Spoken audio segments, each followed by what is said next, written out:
Meanwhile in the pod cave.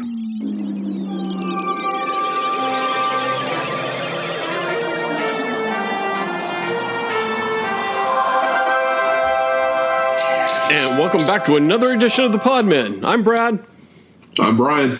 I'm Podman Ron. Can y'all hear me okay? We can. The listeners are loving it.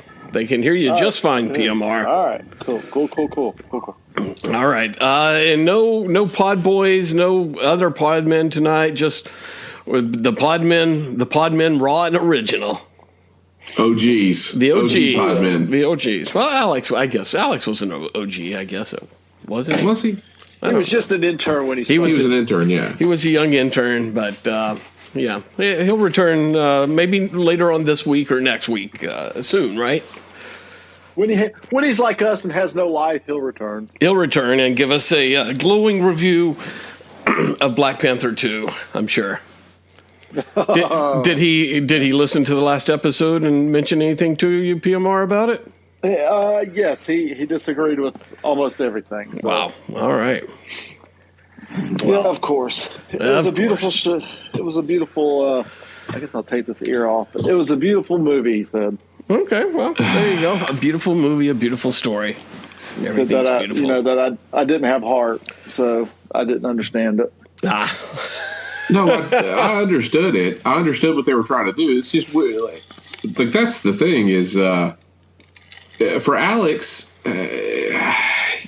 you got to draw a line somewhere. Like you have to be able to say this is good, this is bad, this needs improvement.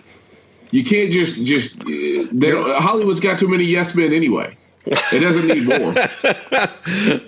One more can't hurt. That's why I say. So, hey, speaking of yes men, we've got some changes that I just saw popped up a few seconds ago, Brian, in the world of Disney that maybe you might be interested as we head into the newsroom. Whoa, Brad's coming in with the scoop. I got to. I'm trying to scoop.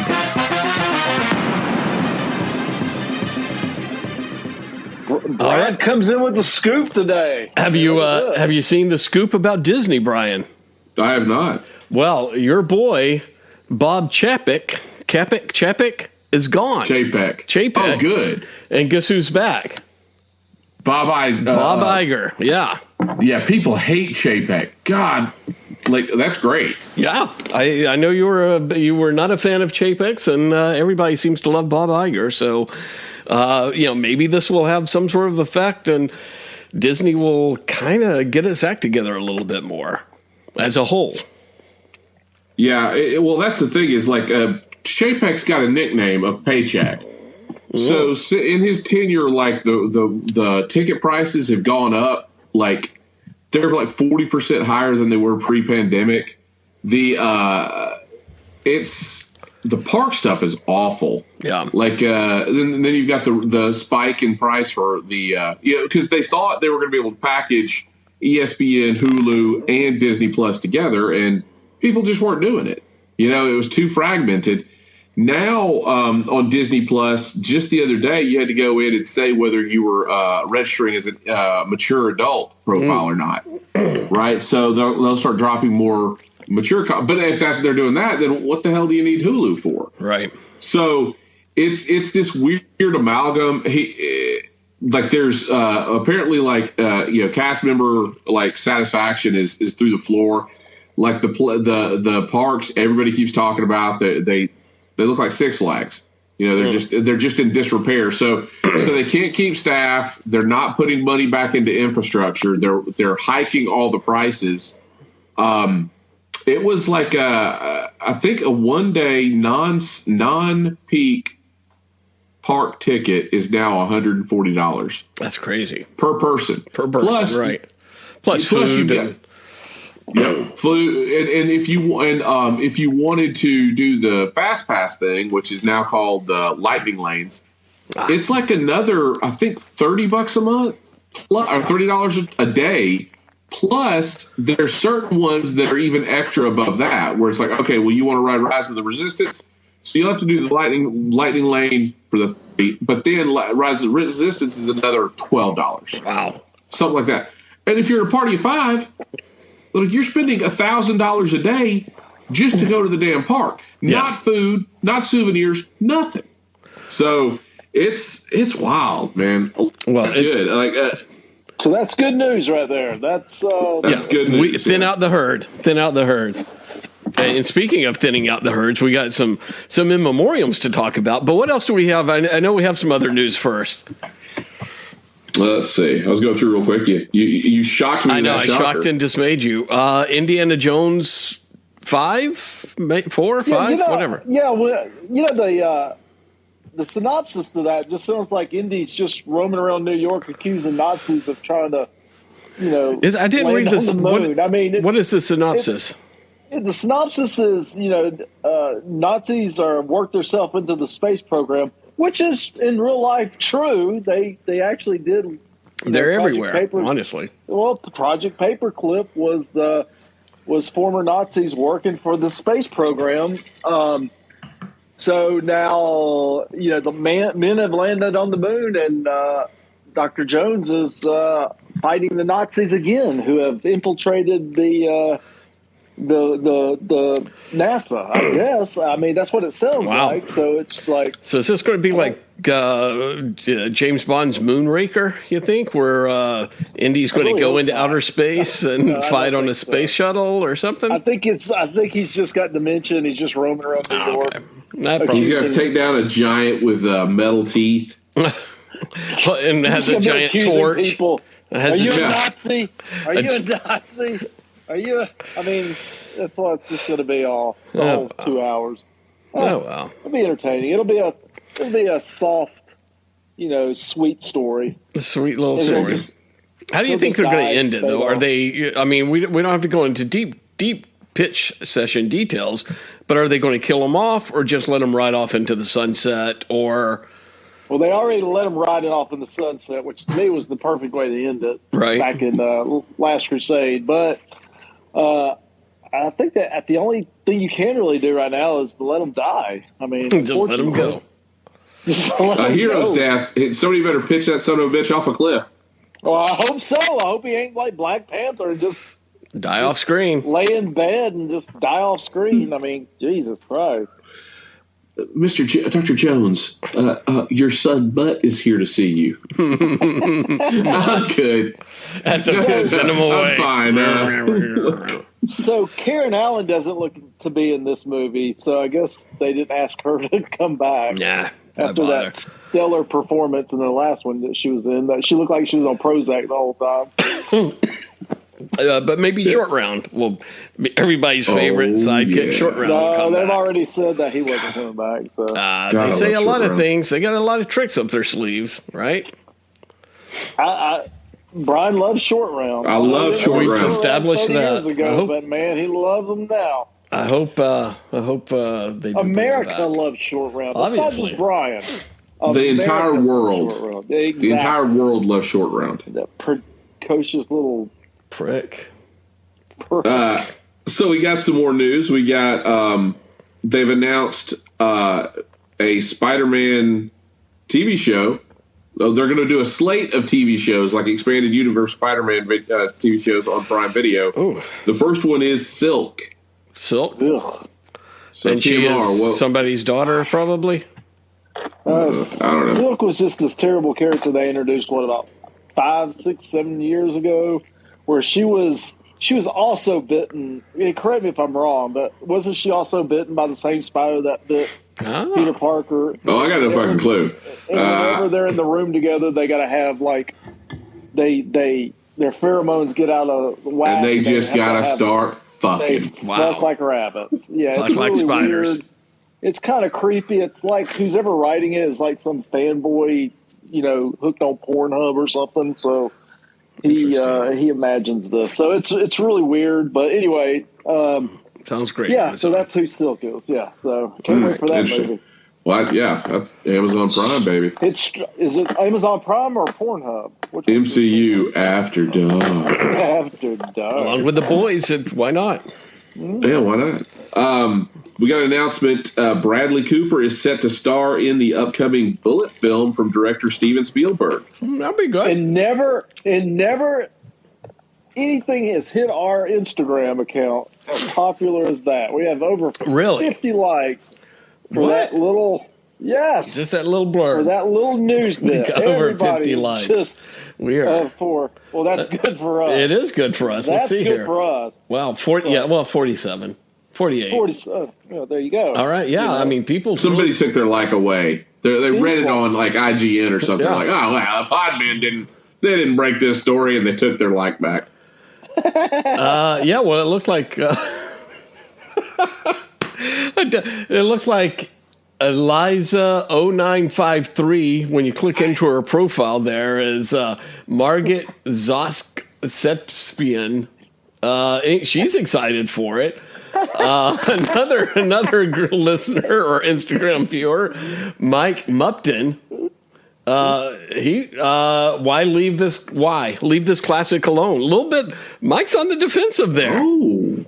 Well, you know what? Why won't they leave this classic alone? Why are you remaking Bullet? Or well, I mean, why not? Why just? They're not remaking. I mean, it's a sequel, right? I mean, it's. But just make it a new character and call him Gun. Right. I don't know. Right. I mean, nobody wants to see Pistol. This. I mean, Pistol. Yeah, Pistol. There you go. But yeah, I mean, people are all over. Jedi Master Val says, "Wow, I hope they do still nothing like this movie." At least we forget longtime listener Mark Spear. They better not screw this up. So there you go. Yeah, people don't want to say this.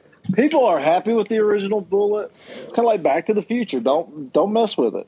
You're not gonna make it better. You're just gonna fuck it up. We don't need the story to be continued. Just let it go. Nope. Just let it go. Come up with something different. All right.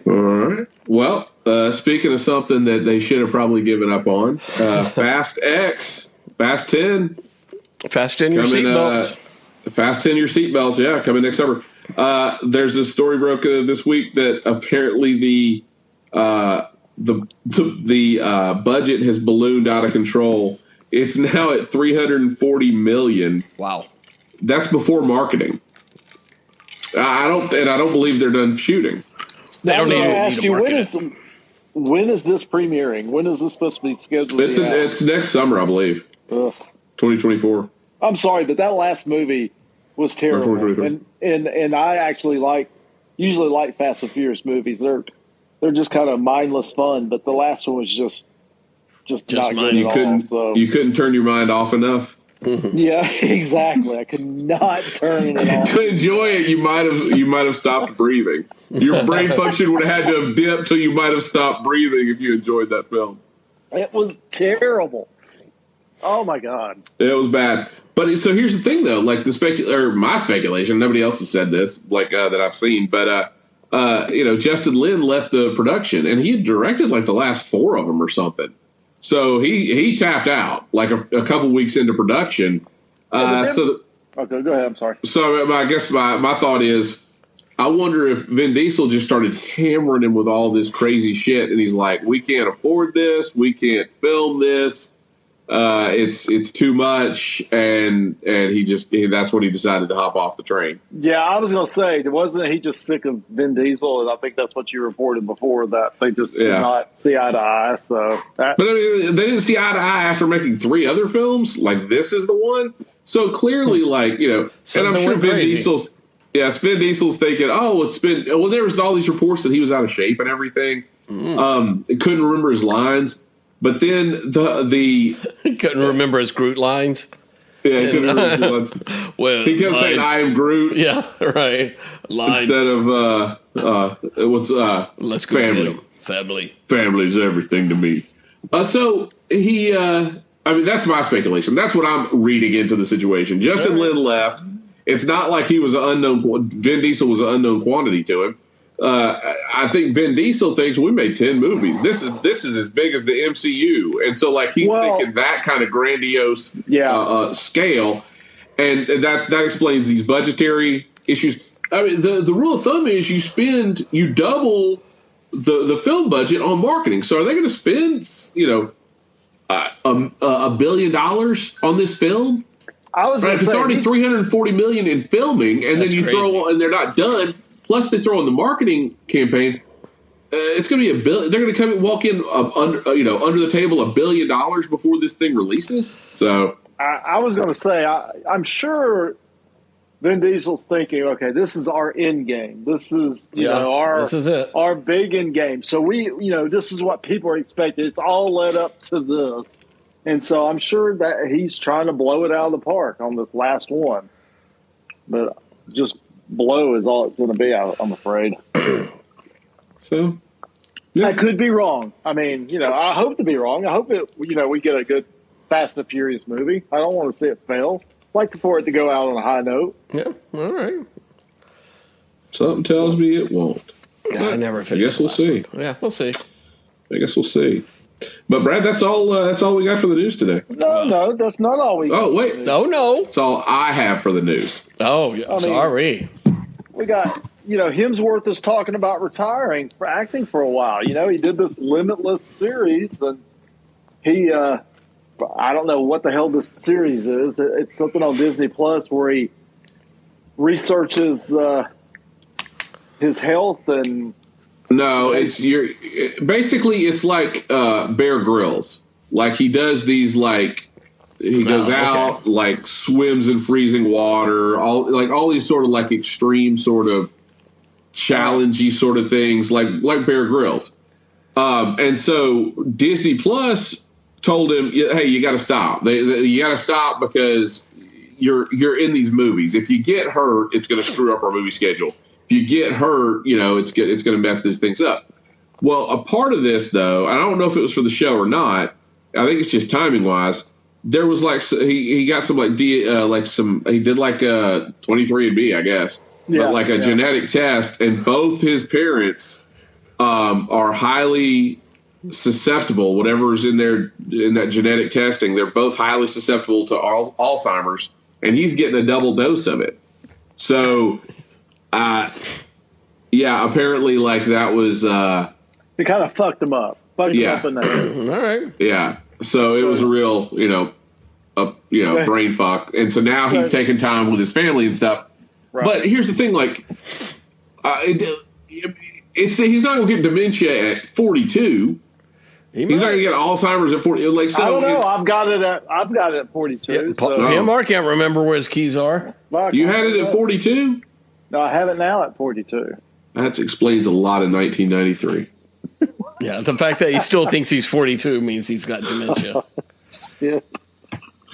So, I did forget that story. But you know what? It's so funny, though. But, I don't know, before Love and Thunder came out, he was talking about, I'll play Thor until Marvel doesn't want me to anymore. Until I'm bored. Until I can't remember how.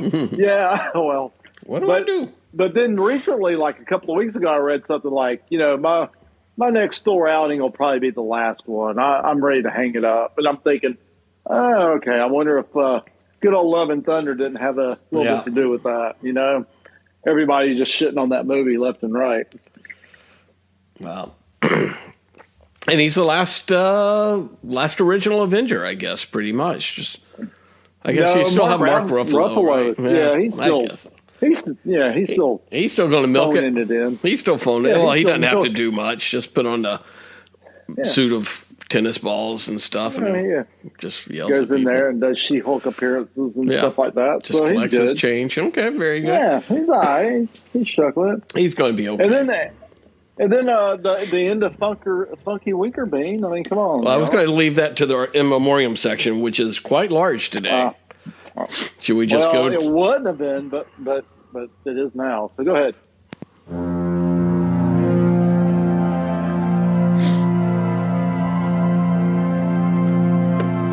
So as PMR, as you mentioned, we have several high profile. I think they're all high profile deaths to report on. One is the comic strip Funky Winker Bean. Funky Winker Bean, man. Did anybody read that? Back in the when I was a kid, I read it. I did notice the time jump back in the 90s. I didn't really knew what happened, but I knew that he wasn't a teenager anymore. When you were in your teens, when you were in your teens in the 90s. Yeah, exactly. I was like, well, what's going on with Funky Winkerbean? Yeah, What? everybody was. He's an old man now, The talk of the town. What the fuck is Funky Winkerding? You never read Funky Winkerbean? No. Sunday Funnies? You ought to look it up. They were good. Read Beetle Bailey. Okay. I've read Garfield. Yeah. Calvin and Hobbes. No, I love The Far Side. Those are all weak compared to Funky Winkerbean. Funky Winkerbean, man, had the Winkerbean, his little posse and all his friends, and it was a regular strip until about 1992, and then I feel like this is where one of those Mandela effects, where in my universe we didn't have this. In my universe, that may be true. We had Charlie Brown, Hagar the Horrible. And the Peanuts. Dude, if you were reading any Sunday Funnies, especially here in saw Atlanta, Funky. You saw Funky Winkerbean. I'm looking now because I have no idea what the fuck this is. So in 1992, the artist and creator decided to age up the character from high school, made him a college graduate, and then from 92 until now, he's aged in real time. So that's kind of interesting. I thought so too. So. Although I never thought it was interesting enough to keep up with Funky Winkerbean, but I have no idea what this is. Still don't know what it is. But I've never seen this before in my life. Wow. So Funky Winkerbean is coming to an end at the end of the year, and all signs look like he's going to die at the end of the year. Wow. So. All right. Well, this is not the last time you're going to hear about him. No, so Brian. this is not really a memoriam. No. This is just a death watch. Death watch. All right. Well, Winkerbean's death watch. And fair enough. Since we're doing a death watch, we might as well talk about Jay Leno, who's either on death watch or he's going to become a supervillain as a car blows up in his face. According to Conan and Jay. No, don't steal my joke. David Letterman, he's already a supervillain. I mean, come on. Yeah, that's the question. The question nobody's asking is where was Conan O'Brien and David Letterman when that car exploded? Yeah. I mean, I don't know if he could do any worse than he already has. But you know what? I have seen him, I'll get home late at night and at 1 or 2 o'clock in the morning, and that stupid show is on that TV, that game show that he has. It's the saddest thing I've ever seen. Oh, he's got some game show on. It comes on at 1 or 2 in the morning, and he looks so puffy and he just looks weird. And it's like, don't you have enough money? I mean, what are you doing this cheesy ass game show Don't for? you have enough money to fix yourself up, son? I mean, God, it's like, really? Wow. But it's something I don't know. It's some Jay Leno's funny questions or some bullshit that. I don't know. All right. Yeah. Well, I guess there's not going to be a season 2 for it. No. Well, we certainly wish him a full recovery. It'll just be him. They'll only do his profile. Yeah. Get my good side. They'll only get Cameron too when he's asking the questions. Could be like a Batman villain. Yeah. This one? Yeah, it's a combination of Joker and Two-Face. All right, on to the desk. Tell me if you heard this one before. On to the desk. Kimberly Herron, PMR. Oh. Kimberly Herron was our first one up. She was a Playboy playmate and Ghostbuster actress. Died at 65. And so PMR, look, I stand by this. If there was an exchange that I would have put on my tombstone, right, it would be this. Yeah. Right. So I posted where was it? Kimberly Herron, the article that Kimberly Herron passed away. And PMR was from Ghostbusters. He was like, she was in Ghostbusters? Who's that? And I was like, the blowjob ghost. The blowjob ghost. Blowjob ghost. Asked and answered. Asked a stupid question. Yeah, well, she was had that one memorable scene in Ghostbusters. That's what's wild is they're I'm sure everyone that's focused on this are like, who's this person from Ghostbusters that died? Oh, but everyone had that same realization. Yes, but if you would have done your research, you would have also found out she was famous for something else. What's that? Educate us. ZZ Top's Legs video. Oh, she wow. was a girl in the Legs video. So she had legs. She knew how to use them. Definitely. So well, we wish Kimberly here. She had 2 things in pop culture history. Yeah, I mean that's pretty good. I think more than the pod men are ever going to have. Exactly. I mean, come on. What I actually said when I posted the article is now the real work begins. Right. Now she's really going to start. And now the real work begins. And while you're at it, it's something you may or may not want on your tombstone, Brian, is that the blowjob ghost. You're like Brian. God, if you go first, it's going to be on there. We're going to bite your family. All right. Somehow, some way. Well, all right. Next in line. Who's next in line to the pearly gates here? Well, let's go with Robert Clary. Yeah, Clary. Let's talk about the curse of the Hogan's Heroes. I mean, these poor guys, they're all dead now. Except for the one guy, right? Well, he came the last season. There's only one Hogan's Hero left. He was the last. He came on the last season. It's the Hogan's Hero curse. 50 years later. 50 years later, it finally came true. The curse begins. They all died under mysterious circumstances. Yeah, started with Bob Crane. 96. What's the mystery? Just saying. I mean, y'all can laugh all you want, but there's something to be said Bob there. Crane murdered. Yeah. Robert Clary, we don't really know what happened to him. Robert Clary was, I think we can all make an educated guess, as the man was 96 years old. So there's only one left. So did we ever find out? Hold on a minute. I just want to say that it was not funny, but like literally hours after Robert Clary's death. I mean, I was typing it up and putting it on our Instagram. Do you have like a ledger? Hours. I guess I better report this. How is the world going to know? Clack, clack, clack, clack, clack, clack, clack. Clack, clack, clack, clack, clack, clack, clack. Let's just end. When I looked up and I noticed that the last remaining... Another Hollywood death. Stop. Hogan Heroes curse continues. Stop. Bob Clary dead at 96. Stop. Pound, pound, pound. The last remaining Hogan's Hero had already changed his Wikipedia. He's already updated his Wikipedia. He was waiting to get sent. He updated it. It was like he was waiting for it. Like, it's my time to shine now. The last survivor. Well, hey, we all, as we honor him, as we always do, I did look at his bio a little bit. French TV actor, singer, spent 31 months in a concentration camp during the Holocaust. Well, I mean, this guy was real deal here.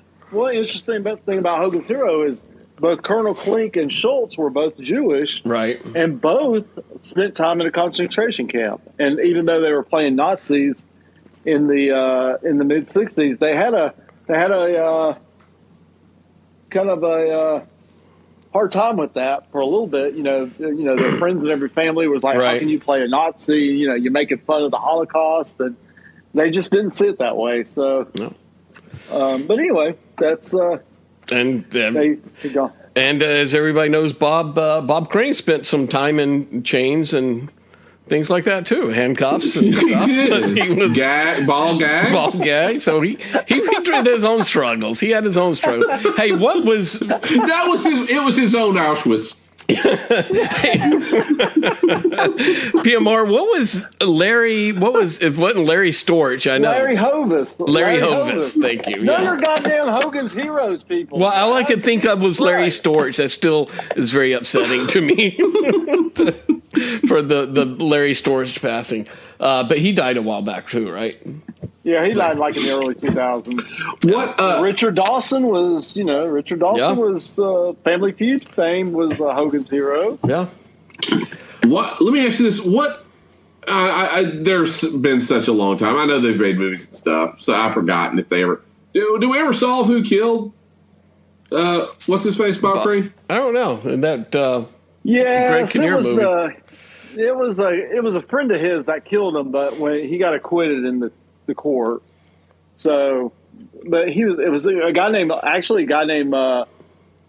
John Carpenter. It wasn't to be confused with the movie maker John Carpenter, but it was a guy named John Carpenter who they used to film porno movies together, him and Bob Crane, and good times. It was pretty much known that he beat him to death with a tripod. So, but he got acquitted of it. So that was. Why did he get acquitted? I wonder.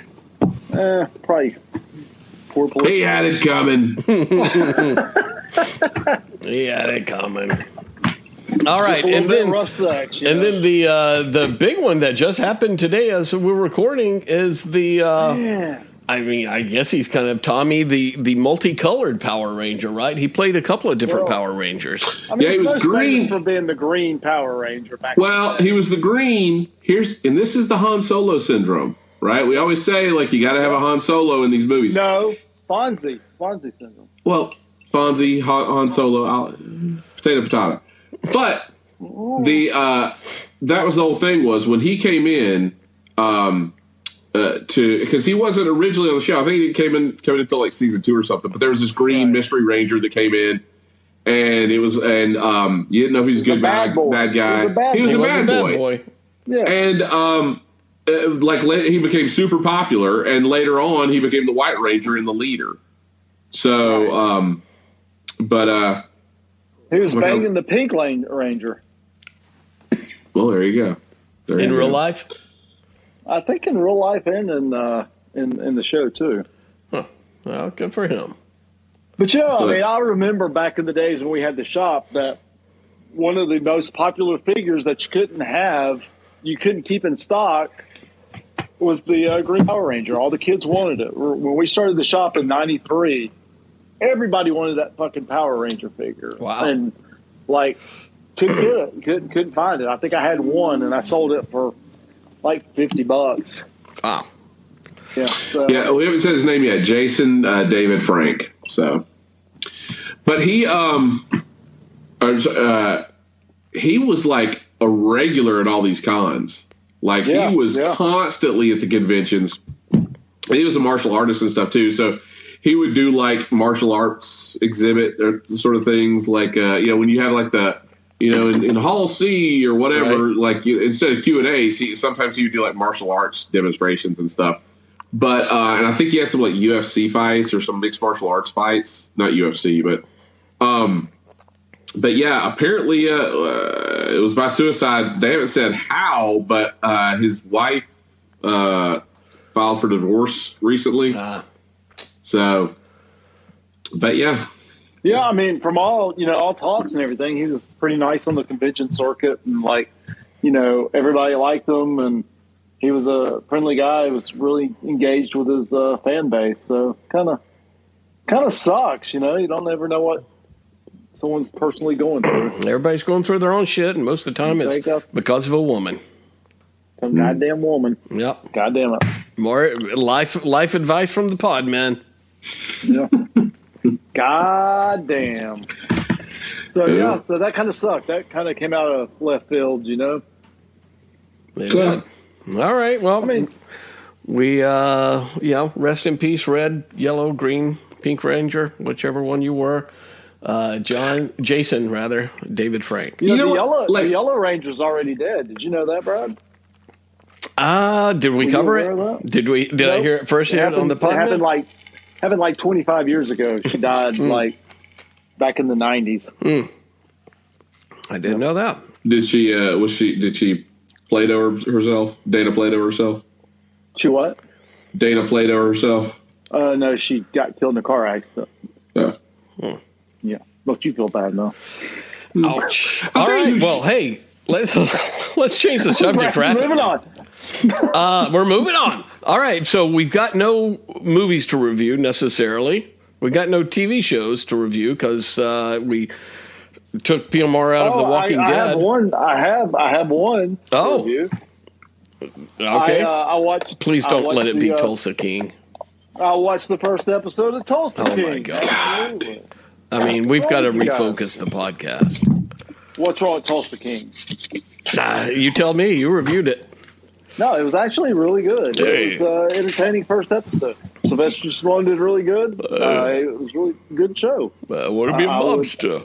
I would highly recommend it. Wow. Now I've only watched the first episode, of course. Second episode's tonight, but I thought it premiered pretty strong. So. Okay, well, I did read an article saying that where he said something like it's much harder than working on a movie, the TV shows. That he doesn't know if he's going to do another season. He's already exhausted, poor old man. I mean, he's like 75 years old, and that dude, I mean, he looks freaking like got a body of a 30-year-old. I mean, he's fit as all fucking body of a 60-year-old. I mean, got a body of a 60-year-old. No, I mean, he's pretty fit for a 75-year-old man. So, but it was good. I mean, he did really good. It was a good, strong premiere. So I'm hoping it's going to stay the course and at least get one good season out of it. Okay, all right. Well, that's you take that one over to the Boschcast and give a full review, listen there. But when the Boschcast winds down, the Tulsa Kings, the Tulsa Talkers. Tulsa Talk begins to ramp up. Man. So, I've got a retro review and an experience to share. So, oh man, do they go together? No. Oh, okay. Not really. What you got retro? Did you finally get that massage that you wanted? No. Although there's a really good story. There's a guy that part of my experience story. So I watched next week the Disney Plus Willow TV series launches. Right. Of course, got to. And so I went back and watched the original Willow TV or movie. PMR, when's the last time you watched Willow? I have never watched Willow. Ouch. Because I'm a guy. I'm a dude. I don't watch that silly shit. Yeah, don't watch that silly shit like. When Willow came out in the 80s, I was like, 10, and I knew it was terrible. Wow. You were not 10. So Warwick Davis is reprising his role as Willow here, huh? What is Willow? Wasn't he like some elf or something in the fucking woods? Or something? Yeah, all right, so I'll give you the breakdown. But essentially... you had to ask. This is your own doing, PMR. It's your own doing. I got to get people prepped for this TV show coming up. But essentially... I don't think anybody's going to watch this TV show. Maybe not. But I do love Warwick Davis. Yeah. He's funny. I liked him as R2-D2, but that was it. He was not R2-D2. Oh my god! He was Wicket, the Ewok. I liked him as that too.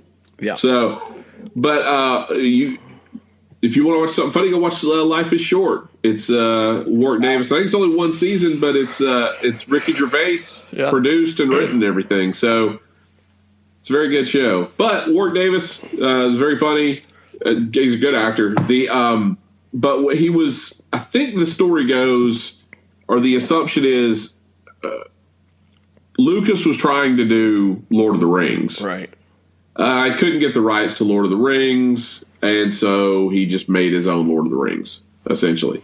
So Willow is there is a child that's born. There's a prophecy. Her name's Elora Dawn. There's a prophecy about her that she'll bring the downfall of the queen. Uh-oh. And so the nursemaid, whisks her away in the night. The nursemaid's killed. The baby, but the nurse puts the baby in a reed basket like Moses. Sends her down the river. Sends it down in the river, and she comes into this basically Hobbiton. Like she ends up in this village full of in Willow's village. Now, what's funny is the movie was original. You know what the original title of the movie was going to be? No, I haven't heard that. Like late in production, it was still going to be called Munchkins. Oh, I like that better. So, that would have made me see it. I would have gone and seen a movie called Munchkins. So, but they changed it to Willow. Now, the essentially they want her. They know there's something that they shouldn't. That, they're all halflings. They don't call themselves halflings, but that's essentially what they are. They know that the kid's only going to bring trouble, so they want to get the kid out of there. And so the priest or chief of their village tells them, he puts together a party and tells them to take the child out of their area and give it to the first human they run into. And so you've got like a party of 9 of their group, 9 munchkins, as they're not called munchkins, but that go out to bring the baby to somebody. Well, while this is happening, you've got the queen is sending all these people out. He really is going to go plot by plot here. I'm sorry. PMR. Basically, the queen's trying to find the baby. They're trying to get rid of the baby. And then in comes Val Kilmer, who's Mad Mardigan. And Val Kilmer kind of kills it again. So he's very enjoyable in this film. All right. So there's basically... That's the MacGuffin is the baby, right. And she has this prophecy attached to her. A couple things though, like the baby, it was played by twins, but the baby in this movie, like she has Norman Feld level side eye that goes on during this. Yeah, it's the weirdest thing because there's not like they got like a 2-year-old to play a baby. This is a baby. Like this baby is like 6 to 8 months old, right? And then like there'll be shit that happens, and they'll do a close up of the baby, and the baby's doing the.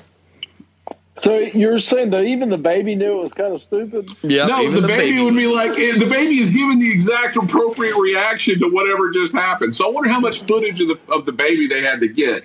But there's all these like Norman Feld, Mr. Roper moments with this baby throughout the film. So it's that for alone was made it enjoyable. Does the baby reprise her role? No, she does not. She never acted again. She never acted again. That's too bad. So, but a couple of fun facts. They were planned 2 sequels. They had planned 2 sequels to the movie, but it was a budget of $35 million. Wow. Vin Diesel, and they it only brought in $57 million. So it was a flop. They did not continue it. They did continue books of it. Let me ask you this. All right. So what made them think they're going to bring it back now? I mean, who is out there wanting this? I mean, in all honesty, who wants to see? I'd rather have a Bullet remake. Yeah. Well, I mean, who wants to see another Willow? So here's what you got to think, though. You've got HBO Max with Game of Thrones, right? You've got Amazon Prime with Wheel of Time and Amazon Prime with Lord of the Rings. So this is almost the exact same thing as what Lucas tried to do in the 80s. He can't get the rights to Better Fantasy. Disney can't get the rights to Better Fantasy, but they got this Lucas property. Yeah, go ahead and do it. So shove it back out there. There's some name recognition with Willow. People know the movie. They don't know. They know it is a movie. They know it's a Lucas movie. A lot of them probably haven't seen it, but they know kind of what it's about. So if you've got some brand recognition, just burn that brand recognition.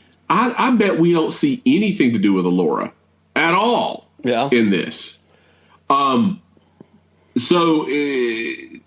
Or very little bit of Allura in this. So essentially, you can, if you've got the world, scrap that story, keep the one person everybody remembers, and write an entirely different fantasy out of this and see if it'll stick. Why not? So you got it. I think that's essentially what's going to happen. But yeah, they planned 2 sequels, but it only made $57 million on a $35 million budget, so nothing was greenlit. There's an Easter egg, I guess, because Lucas either he was playfully jabbing or just knew that he was going to get panned by these 2 critics. But there's a 2-headed dragon towards the climax of the film, and the 2-headed dragon is named Eborsis. which is Ebert and Siskel. What's the name? What? Eborsisk. Eborsisk is the name of the dragon. It's a two-headed dragon. And he named it after... So he knew his movie sucked, and Yes. he knew they were going to tear it apart. Yeah. So Potentially. he did that. Potentially. But, yeah, he named it... Maybe he thought, if I name something after him, they'll give me a better, a better review. But, it was named Eborsisk. But after Gene Siskel and Roger Ebert. Are they going to have the two little people in there again? Because they had the little ones. They're in it too. Oh my God! Really? Yeah. Oh jeez, PMR will love this show. So they're going to do a Dark Crystal remake since we're dragging all the. They already have. Yeah, kind of successful. People like it. Well, see, that's the thing is, it was successful. They greenlit season 2, and then COVID happened. Yeah, and I guess the whole production of it. Yeah, they did a whole. On they did a Netflix. season. Yeah. In 2020. Did it? It was good. Yeah, most of it was practical effects and everything. It was almost all practical effects. It was almost all puppeteering. But that's the thing is, it was like it was very expensive to do, and I think it kind of did okay, but it did okay during the pandemic. So it's like, well, are people going to watch this when they're not stuck at home? I was going to say, if you can't do good during a pandemic when people are stuck at home, then nobody wants to watch your shit. So Wow. you need to just move on. Did you watch it, Brad? Yeah. I thought it was good. It was good. I enjoyed it. Yeah. Dark Crystal, and it was a prequel to the movie. It was set like 200 years before the movie. So, yeah, the Dark. I wish we'd gotten more of it, but the Dark Crystal series was really good on Netflix. So Was it one season? Yeah, because they were going to bring it back, and then it was one of the ones they canceled. Like they were going to bring back it. Glow was supposed to come back. It had gotten another season order. There was a couple of others, and they just cut them. So, right about the same time that they cut Santa Clarita Diet. So that was a good show. That was good. That was a really good show. That was a good show. So, well, so you're saying Willow sucks? Yes. No, actually, what I'm saying is, I expected it to just be groan-inducing. Is it a movie? The Willow's a movie, but they're doing a TV show next week. It starts next week. But what's the name of it? Is it Willow's Return or The Return of Willow? That's just called Willow. The new TV show is just called Willow too. Willow the series. Willow also. Willow the series. Willow's what? Willow's colon. Yeah. It starts with a colonoscopy, and they detect a mass. But there it is. So, all right. Well, anyway, so more than we've ever wanted to. Who's starring in it? A bunch of unknowns. Davis.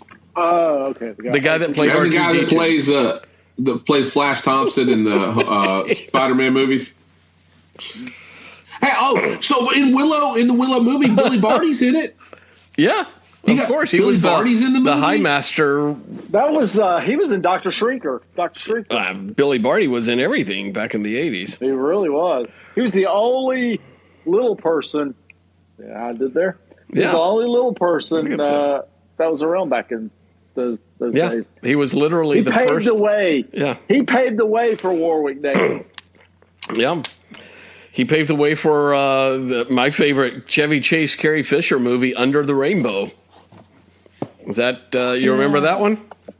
I do. It's about the making of The Wizard of Oz. Yeah, exactly. With all the little munchkins. All good. And he teamed up with Chevy Chase and Goldie Hawn for Foul Play, Billy Barty. God, you remember Chevy Chase and Goldie Hawn was like a comedy duo back in the day? Seems Like Old Times is still a very good movie, I think. I haven't seen it. I mean, since wow, Old Times, I forgot all about that. That was like a big comedy duo back in the late 70s, early 80s. So, just like Warwick Davis and Val Kilmer.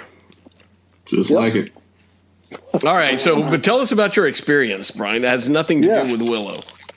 Nothing to do with Willow. So last night we at the Amway Center in Orlando, we went and saw Bill Burr at the Amway Center. Yeah, that's our arena down here. So it's the Amway Center. But yeah, we saw Bill Burr. Okay, it was very good. I don't think it's a full I think he's doing very select dates. It's not like a full tour. Oh yeah, I saw we were just talking about it. Yeah. Talking about Willow? Tamara from the newsroom just brought me the Chapek story. Oh. That was the story? That was the experience? She's a little late. Yeah, tell her that we've already busted that. We broke that 45 minutes ago. And if she wants to be on the podcast, she can, but she got to come up with something new. So, we saw Bill Burr. Okay. It's the follow-up to the Live at Red Rocks special. All new material. It was very good. He goes in hard on both Biden and Trump, right? So it's he had two openers. One of the openers was actually talking about he went to get a massage because he jacked up his back, and the first thing the lady said was, "No happy endings." What? He had that kind of a face. Nah. So she immediately told him no. Look. If you think there's going to be one, there's not. So if you want to cancel, now's the time to cancel. I would get up off that table and walk out. That was a big part of his set. That wasn't Bill Burr. That was the other guy. But Bill Burr, it was really good. The ending, though, you could tell he was kind of working up to this ending. And it was you had all the jokey jokes that he planned on doing, and then you got to the final act. And the final act was he was talking about you guys have both seen the Red Rocks special, right? Yeah, I have not. So in the Red Rock special, he's talked about that he tried mushrooms for the first time and he had a bad trip, right? And so in this, he's talking about that he went and fixed a bunch of his shit. He did therapy. He stopped drinking, all kinds of stuff to try and work on himself. And so he decided he wanted to do mushrooms again to see if he'd have a better trip. Okay. And so him and his wife planned this because he did another movie. He was about to do another movie. They planned this getaway, and he has what's left of that stash. And so he takes them while they're on the getaway, and she's like, "Don't do it, don't do it," and he takes them anyway. But he said that he took the mushrooms, the dose. And then they went to dinner before it kicked in. While he was at dinner is when he got the call about Bob Saget. Oh. And Bob Saget was in Orlando when he fell and he died, right? So early this year. Yep. So he's talking about that, right as he's about to start this trip, he just gets, the news that one of his best friends in the world died, suddenly, and tragically.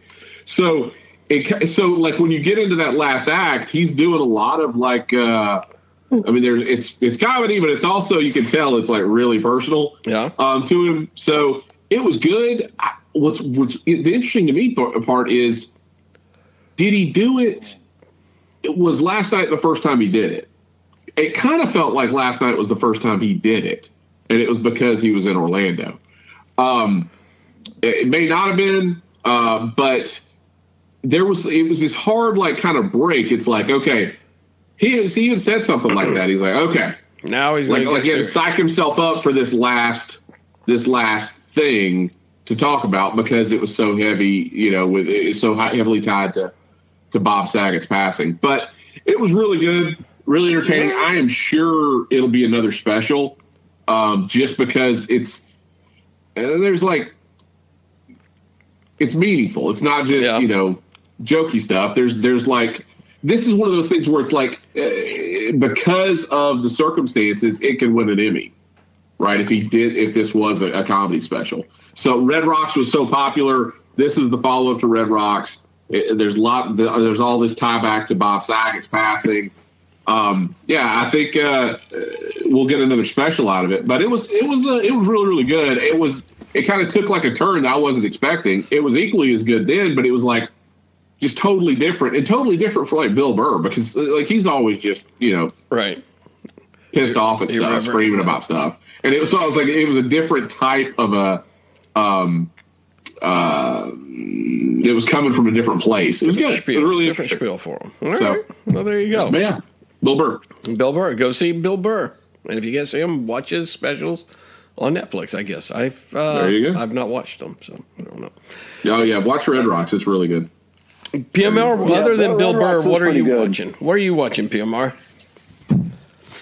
Oh, well, I was watching The Walking Dead, but, I had to come do the podcast. Had to do this goddamn podcast. Sorry to break away. Season finale of The Walking Dead. What I saw of it, I saw the first hour of it.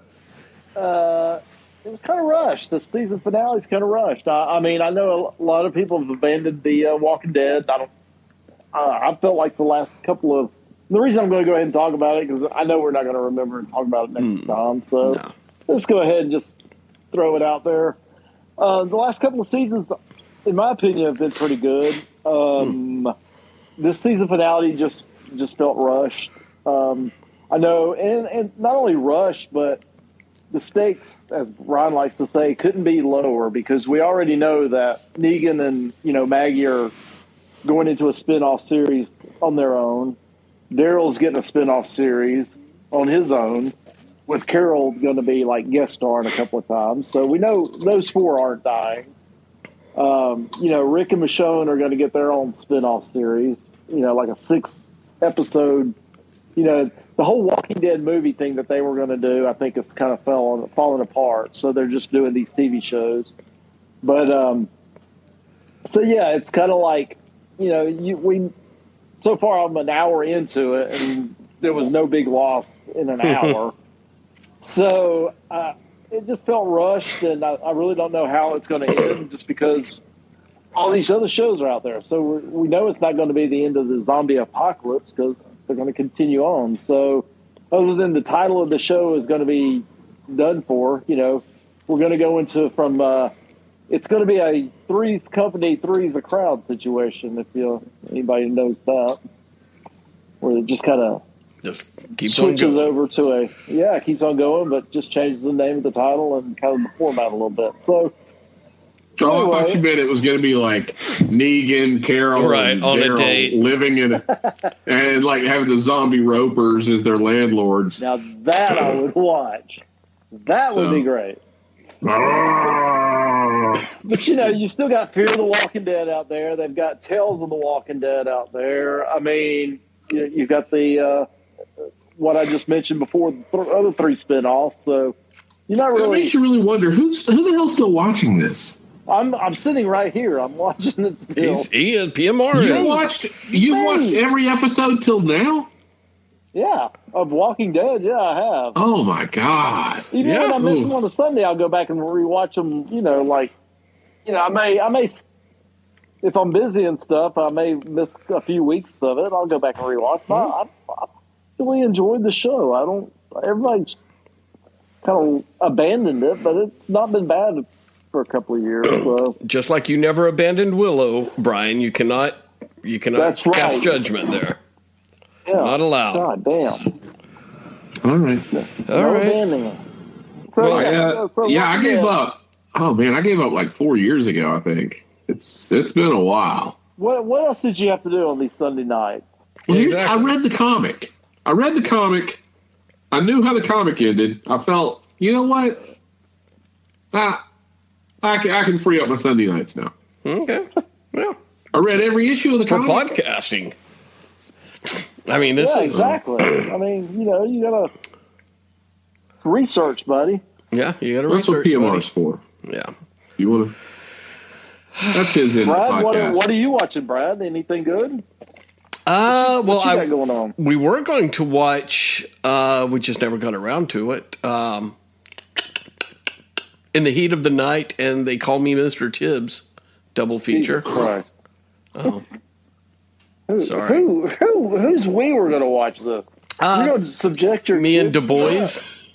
I need to call DFAX for them kids. In the heat of the night. What the hell? Sorry.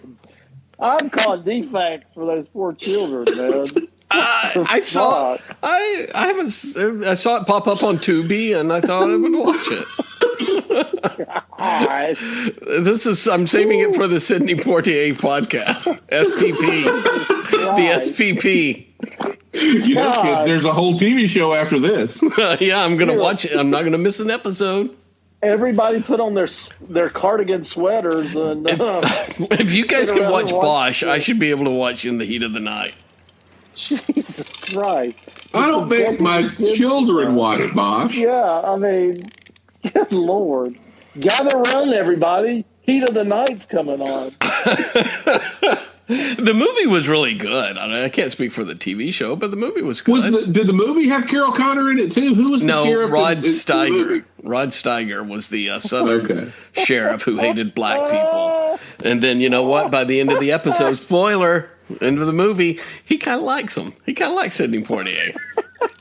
Yeah, there you go. The big city much detective. like Blazing Saddles. Yeah, big city detective, black detective who melts the heart of an old southern coot. So let me ask you this. Now the real thing, we really need to get your kids on and ask them what they thought of it. Yeah, after we watched that. Grayson, what did they think of? No, what did they think of it? Did they? No, we didn't watch it. We didn't get around to it. Maybe we will over the holiday weekend. We did last Thanksgiving. We watched all the Rocky movies on Thanksgiving, right around Thanksgiving. Man. So Grayson did ask if we were going to have to watch those again. He said he'll watch the first one again. I'm like, okay, that's fair enough. He'll watch the first Rocky, but he won't watch any of the others? Yeah, again at least. Hey, I did, but no, I did end up watching. I actually rewatched it again. I know I'm going to catch shit for it, but I'll say it anyway. The House That Jack Built. It's a Lars Von Trier movie about a serial killer played by Matt Dillon, and it's a slow burn, but it's an interesting movie if you like Lars Von Trier. Kids watch that too? No, I would not let them watch that. But it's good. You may actually enjoy it, PMR. What year did that come out? It's only a handful of years old. It came out in the 2000s sometime or another. It's not an old movie at all. But yeah, it was good. It's about Jack, a serial killer who's talking to, and off screen throughout most of the movie is talking to, we presume, an angel or a devil or something like that, Virgil.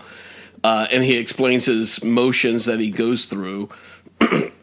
And he's an architect, and he's ends up killing a woman, Uma Thurman, and then he kind of enjoys it. And then as he gets more, as we all know serial killers do, he gets a little bit more cocky as he kind of tempts the cops into catching him and stuff like that.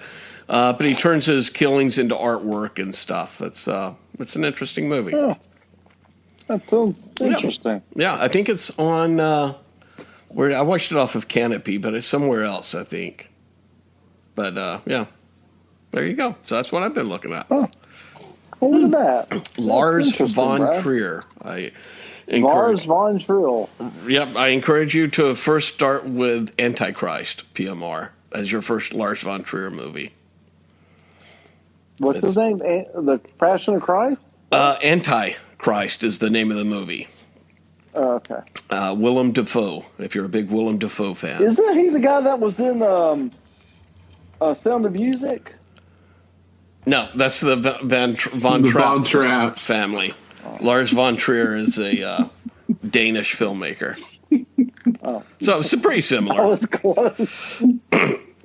Pretty similar in the sense that Lars Von Trier also made a movie, part 1 and part 2, Nymphomaniac. So 4 hours of a movie called Nymphomaniac. So that's definitely not the guy from Sound of Music. No, but it did star Stellan Skarsgård. Stellan Skarsgård and Shia LaBeouf were both in it. All right, so I've killed that one. I killed that podcast. Until next time, we'll talk about Danish filmmakers and Southern lawmen.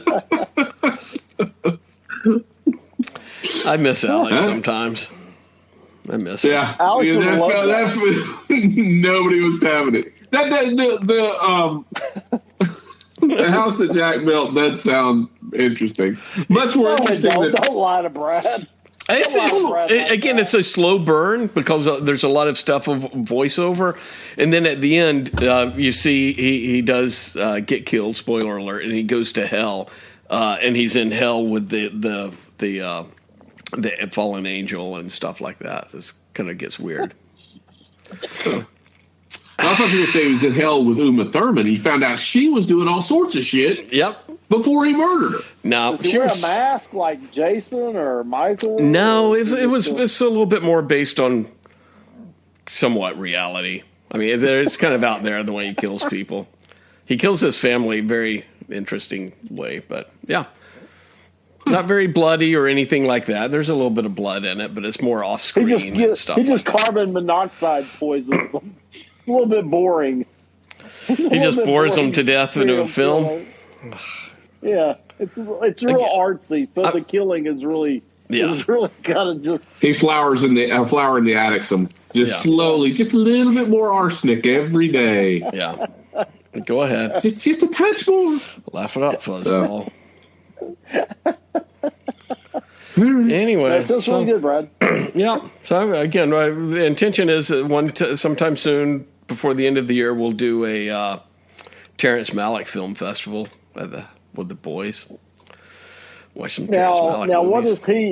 What does he produce? He produces very beautiful. Alex loves Terrence Malick movies. They're cinematically gorgeous movies. And they're kind of about nothing. Is he the one that does the dog movies and the hotel movies and stuff? Yes. Hotel for Dogs? Yeah, Hotel for Dogs. And Chihuahua. No. Beverly Hills Chihuahua 1 and 2. Those are both Terrence Malick. No. He's so condescending. I know. They did a movie about the dogs in the hotel? No, there was a dog. No, he did the one about the monkey in the hotel. Oh, Dunstan checks in. No, Jason Alexander. Wait a minute. The one that goes those hoity-toity movies that are like, there was the dog movie, and then I think that he did a couple of hotel you're movies. thinking of, oh my God. Really Life Aquatic, Royal Tenenbaums. Oh, my God. Wes Anderson. Wes Anderson, yeah. Yeah. That's what he's thinking about. Oh, okay. No, Terrence Malick. Did he do a dog movie, though? He did a dog movie. Wes Anderson. The stop-motion dog movie that, Island for Dogs or whatever. Yeah. It was good. I enjoyed it. Whew. Yeah, I fell asleep during That's the one I didn't see. I watched Fantastic Mr. Fox. Yeah, that was good. That's right. He did that too. I tried to watch that. I couldn't get through it. Royal Tenenbaums. Rushmore? Royal Tenenbaums is the best. Because of Gene Hackman. Yeah. So, Royal Tenenbaums is great.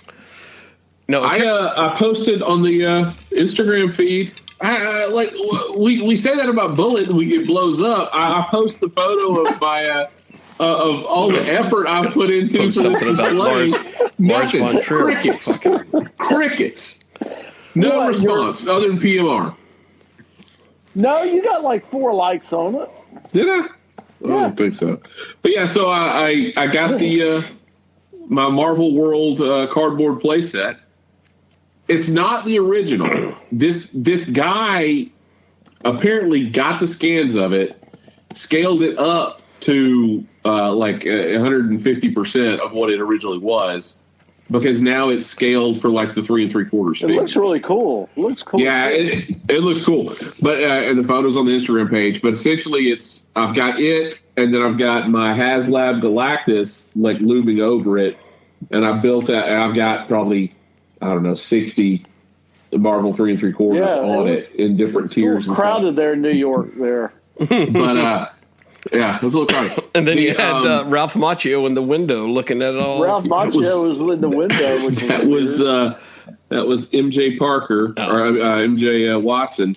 She was a little hit. She was a little. So I pulled her forward now, so she's better lit, so she doesn't look so much. I did think it was Rambo at first blush, but first blush. Yes, Rambo at first blush. But yeah, If anybody's seeing this been shit, on a tear on those figures, man, because you got a shitload of them now. Well, I was going through the garage and stuff, and the kids had a bunch.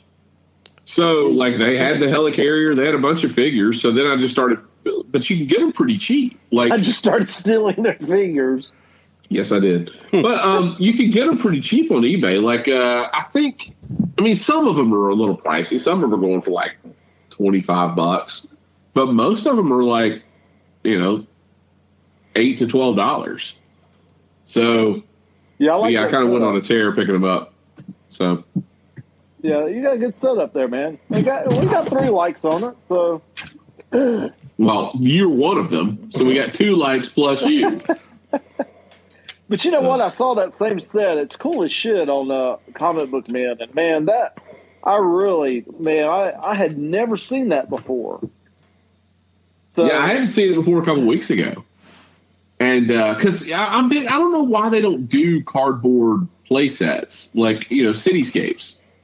Yeah, I mean, there's so many action figures out there. There's so many different lines. I mean, why doesn't somebody just make like a generic New York cardboard skyscraper set with some streets and a park and a few skyscrapers, and then just sell that shit? When I was a kid, I would have just ate this shit up. I never saw this. I would have loved to have this as a kid. It's funny. It's so old. It predates action figures. So you just got and it's by Amsco, which is a division of Milton Bradley. So that explains what it is. So it's a cardboard. It's the Sanctum Sanctorum, the Daily Bugle, Baxter Building, and then Peter Parker's apartment building, right? And so you're just building the boxes like shoebox kind of things, you're pegging them into the baseboard, and so it's 2-sided. You can be inside the buildings or the front side of the buildings out on the street playing with your figures, but if a toy manufacturer or a toy company decided to make these, this thing probably wouldn't cost $8 to make, and you could sell it for $100. Yeah, I'm surprised no one makes it. I mean, it's really weird. It's really weird that like Hasbro and Mattel and all these people, they don't do like some sort of cardboard or even like the corrugated plastic, like the corrugated, like you do for like yard sale signs and stuff. It's just plastic cardboard. It's just a little more durable. But why the hell wouldn't you just do that? Make these pop-up cities and then sell them at Christmas time as generic play sets. I mean, you don't have to say this is, Avengers New York. It's just freaking New York. You don't have to, or it could be Gotham for as much as you give a shit. Like it could just be a generic cityscape and a generic, a generic alien planet, a generic, beach, mountain location, whatever. You can do these different sets and let kids build them and play on them with all these action figures they got, or pose their figures on them. I don't understand why they don't do that. Like, no, I don't either. It seems like a license to print money. So, yeah, it's a good looking set. Even this, like, if you took this down, scanned it, you could scan this at at Kinko's and have these things printed onto decals, right? And then just decal this thing to corrugated board. That's probably what this guy did. So anybody out there who needs one, we're going to be selling these. Why not? We will not be, but we could. We could. So anyway, it's a really cool set. Check out the Marvel World playset from 1975. I have a custom version of it with all my stuff posed on it. So check it out. Looks good. Looks really good. Mm-hmm. I try to teach my sons about Sidney Poitier, and I get laughed at, but Brian has a bunch of paper sitting on a shelf, and it looks really good. That's fine. I get it. That's cool. That's good.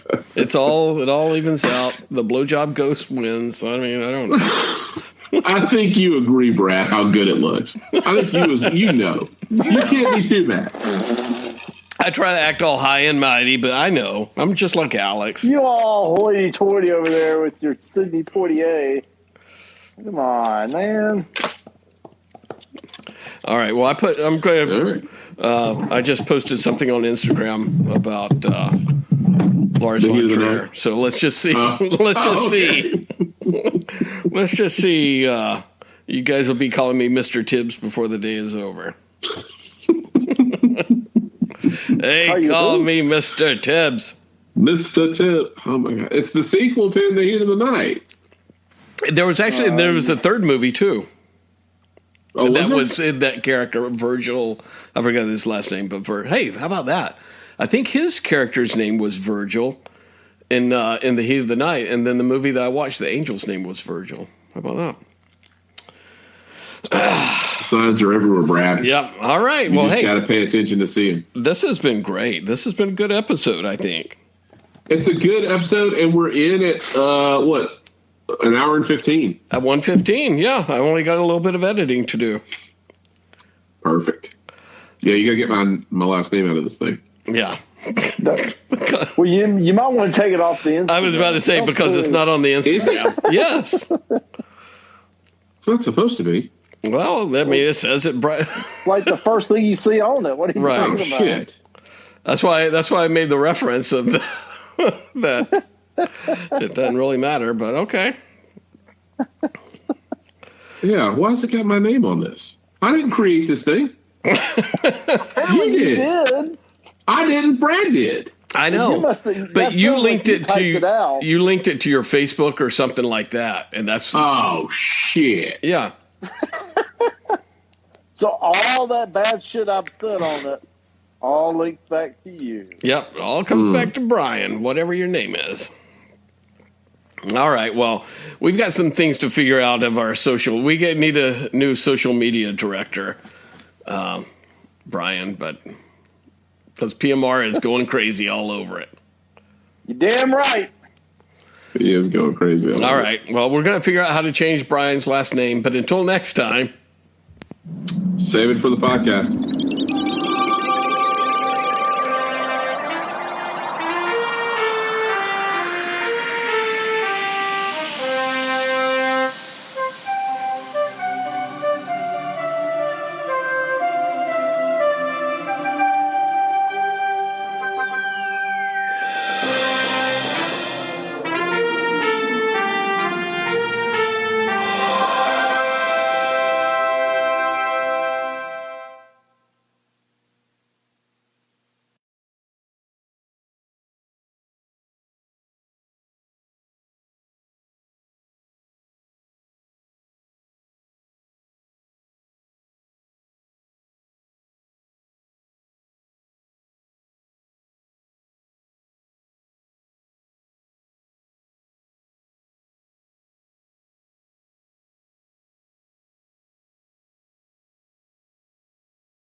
Or These are our Dustin. real names. Everybody check out our Instagram account. Our Instagram is blow. I don't know what social media director you guys have hired, but we hired a new one. He, she, they are doing a fantastic job. No, Brian's knocking it out. The Podmen is our Instagram. All one word. The one Podmen. word. One lowercase word. The : pod : men : colon the podcast. No, it's one word. It's the Podmen. One word. Okay, very good. On Instagram. Well, yeah. So far, I've seen that we seem to be getting the same likes on it from the same people that we know. But yeah, and then there's the likes we get that are like, it's got to be bots. Yeah, like, completely. We're getting a like. You're such Debbie Downers. Come on, man. Every time we post it, the same 3 accounts like it. Yeah. Right about the same interval. It's like we post it, and about 10 minutes later, boom, there's the like. Yeah. So you know what? You're insulting our listeners, so you need to quit. Well, yeah. I mean, come on. Maybe. I got something very special for our listeners. Ooh. To post later on. Oh, okay. What's that? You'll just have to check it out. Yeah, you check it out. It's an inside. It'll be an inside joke specifically to 2 of our listeners. Oh. So, which listeners would those be? Accounting for 85% of our, the math doesn't work. Accounting for 66% of our fan base. So, all right. Well, hey, we're next. Hopefully, we'll get Alex on before our big Thanksgiving episode coming up. I know everybody will want to tune in for that. Does anybody want to do has anybody seen or will be seeing The Fableman? I mean, is that something that... yeah, I want to go see it. Hopefully it'll still be in theaters come Thanksgiving, because that seems like a Thanksgiving kind of movie. But it's supposed to be everywhere Thanksgiving. What's a Thanksgiving movie? Like a family, like a sweet family sort of movie you can go see. In a big. You want to get away from your family? Yeah. Or if you want to get away from your family. My wife wants to drag me to that movie. I could care less about it, honestly. So I can't. Is it autobiographical about Steven Spielberg? A little bit. Although it's... You'll understand why he's always putting fucking kids in these movies. Yeah, because he has Arrested Development. And you know what I mean by that. I heard Short Round shows up. What's that? I heard Short Round shows up. Short Round shows up? Yeah. I heard he's got a little Asian friend in it. Yeah. That's right. Now, I saw him on CBS Sunday Morning, and it was kind of sad that I watched CBS Sunday Morning. I'm so sorry that the billionaire director is having a bad life. Well, his parents got a divorce, and I think it goes into that in the movies. But he, as you know, you might. It seems like his mom's like bipolar. So whose is it? Name a mom that isn't. I mean, come on. Well, he. My mom, you know what I had to put up with. Good Lord. Yeah, we all know. Gangy is a saint. He is a saint. And how dare you? She'll be appearing next. We should all be so lucky to have a mother like Gangy. What do you think Podman Ron's in the Nerdatorium right now? Like, we should all have a mother like PMG. Or PWG. PWG. Podwoman Gangy. Podwoman Gangy. So he's hiding from her. So he's depressed? Huh? Well, I don't know if he's depressed. Well, the real story is that his parents got a divorce when he was young, and he blamed his father and didn't speak to him for like 15, 20 years or whatever. But as it turned out, that his mom had an affair with his best friend, and she was the one that initiated the divorce. And he didn't find out until 20 years later or whatever, and that's kind of sad. In real life, his best friend was a young Asian boy named Data. Exactly. You call him directed Spielberg. You call me daddy. You call me new daddy. I'm your new daddy now. I'm your daddy now. You got a room.